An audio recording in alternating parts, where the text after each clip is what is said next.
Hello, I'm Badger, designer of Dice of Crowns. I am going to be putting a submission in for the butonshy wallet game contest called 3Kingdoms.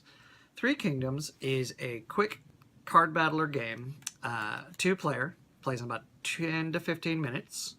It is a medieval-themed drafting combat game based on the rock, scissors, paper mechanic.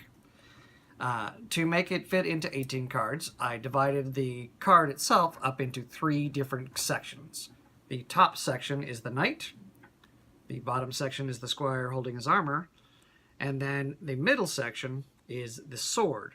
The theme, the queen, the ruler of the 3 kingdoms, has declared that there will be a grand melee to choose a new champion. Champions, heroes from all over the 3 kingdoms are invited to come and display their martial prowess. In order to make things interesting, the queen has declared that the armors and weapons will be mixed up. Alright, so I'm going to show you a little bit of the gameplay for the game in this next nifty jump cut. The game is divided into 3 rounds. In each round, you will do 3 separate actions. Each of these actions is designed to choose the best possible section of the card for your combat. In the first round, you'll choose your knight. Second round, you'll choose your armor. And in the third round, you'll choose your sword, trying to get the best possible combination for combat. The first section goes like this. Each player gets 3 cards.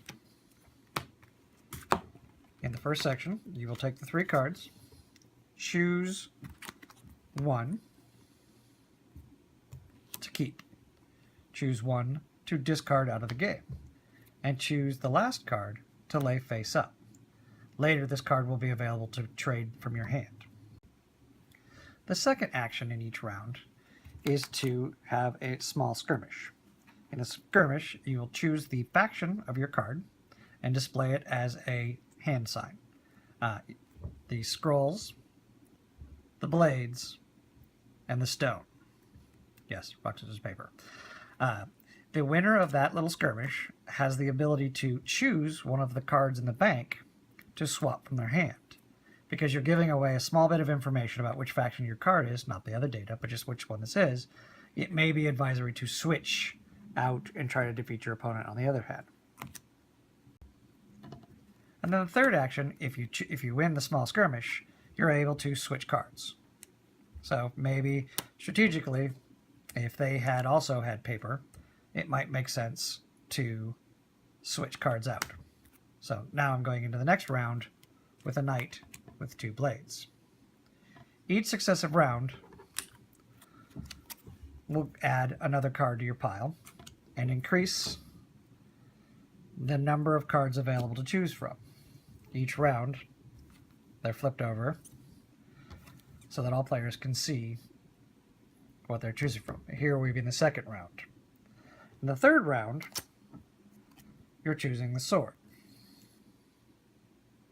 And on the third round, you'll have 6 options to choose from, hopefully using all the information you've used from the previous skirmishes to allow you to choose a better hand. At the end of the 3 rounds, each player should have 3 cards, a knight, a shield, and a sword.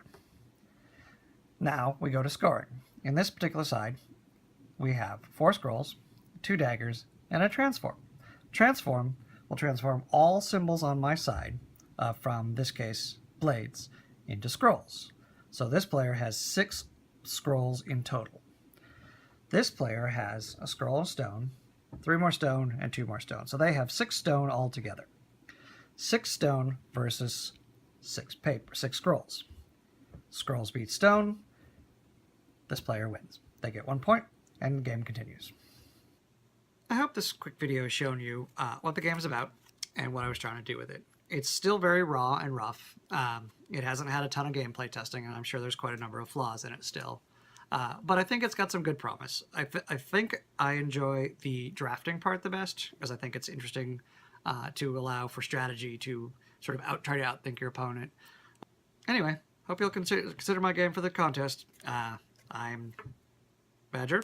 This is my game.